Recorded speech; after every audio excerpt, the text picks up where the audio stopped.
Hello folks, sorry to interrupt you, but I have breaking news here. Apparently productivity apps are broken and they are breaking us. It is just an endless flood of to-dos out there and we can't handle it anymore. And we have the solution on the horizon. I'm about to tell you about it, but I have some new information coming in. Apparently, this new solution is neither better nor worse than the current solutions. It is just different and it's just kind of okay. It's not really that great of a solution. Sorry, I'm getting new information here. Okay, scratch that. Forget that. Throw that out the window. Apparently, it's the best to-do app solution you've ever seen, and it might be a little under-designed and a little ugly, but it's going to solve all of your productivity woes. Let's take a second to look at it and to compare it to what's out there right now. So here is your standard to-do app, okay? This is your day going by faster than you ever imagined it could. And these are your to-dos right here. Now picture this. It's your weekend. It's your Sunday night. And on the horizon, you have Monday, your work day. And you're looking forward to really killing this big project, just blowing it out of the water, really bringing it home. If you get this big project done, you just know it's going to change the whole trajectory of your company. It's going to bring in millions of dollars. Your boss is going to be so happy. He's going to promote you, and you're going to just bring the entire company and your whole team up to the next level. This is what you want to focus on. This is what you're excited about. And then Monday comes and boom, you get an email from Kevin. He just wants a quick response. It's just going to take 30 minutes to respond. So you just do that to do. Then Kathy says she wants to have a call. So you say, okay, I'll have a call with Kathy. That's just 10, 15 minutes. Boom, you get that done. Then your boss sends you an email. He wants to have a meeting. Okay, you reply, yes, I'll go to the meeting. You go to the meeting. That's done. But apparently your boss wanted you to do just a few other small projects related to like an analytics project. And so you take care of those. And by the time you're done with all of that, it's the middle of your week. It's Wednesday or Thursday, and all of a sudden you have to click this big red button in the top right and say, I need to quit my to-do app because I need to focus on this big project. This big project is all that matters. And as pleasurable as it was to click off those to-dos and get that jolt of dopamine to get it done, what I really need to be focusing on is those big projects. So let me show you the solution here. So this is the ugliest to-do app you've probably seen, but it's also beautiful in its simplicity.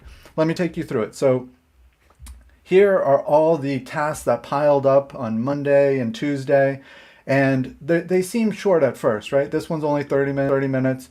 This analytics project is only 3 hours, but we know how those things go, right? They expand, and you think what's only going to take 3 hours ends up taking longer. Now, TodoPal lets you set up how many hours, productive hours, that you have in your week. And it wants you to set those low because we always overestimate how much actual productivity time that we have. So we can set it to 18 or we can set it to 20 or 24. But even if you're working full time, those fully productive hours are hard to come by. Now, the other thing to see is that we have this red line around the whole thing. And what that means is that we're over our limit of hours. And you can see we've marked all of the hours in here manually. And what happens is when we add this small analytics project here, right?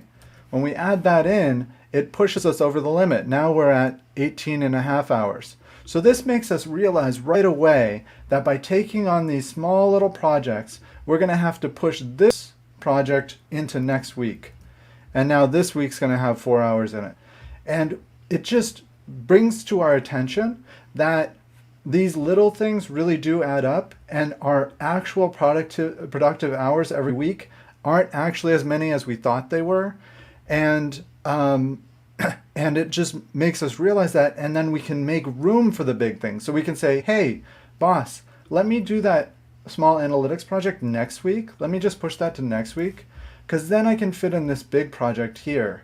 And hey, Kathy, can we just do that call, maybe 2 weeks from now, because it's not really like a pressing thing.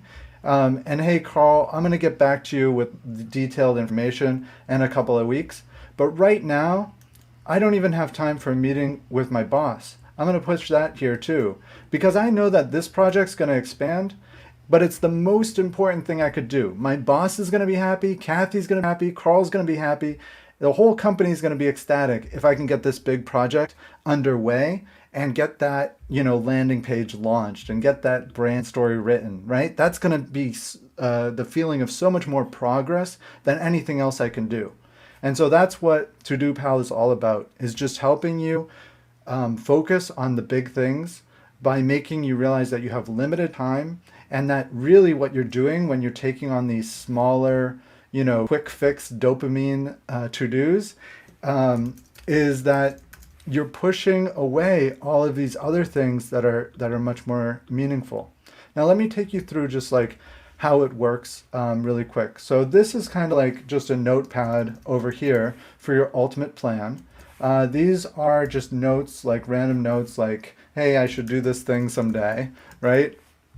And then down here we have future plans. So these are anything that's longer than 4 weeks out, right? Because we're only planning for this month, this week, next week, 2 weeks from now, and 3 weeks from now. And if we want to mark something as done, we just put a slash in front of it and it'll mark it as done. And then we can see that show up here. And if we want to mark a particular time that something's going to take, like let's say this is going to take an hour, we can put 1 hour or 1 hour like that. And it's going to make it equal to 1 hour.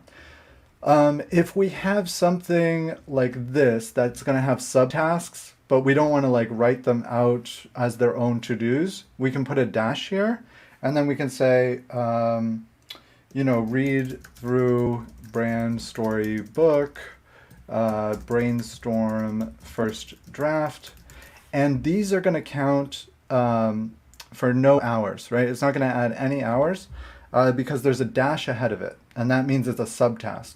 Now, if you want it to add its own hours, then you just, would do something like this, and then you could put its own hours here, right? So you could say 1 hour, 1 hour.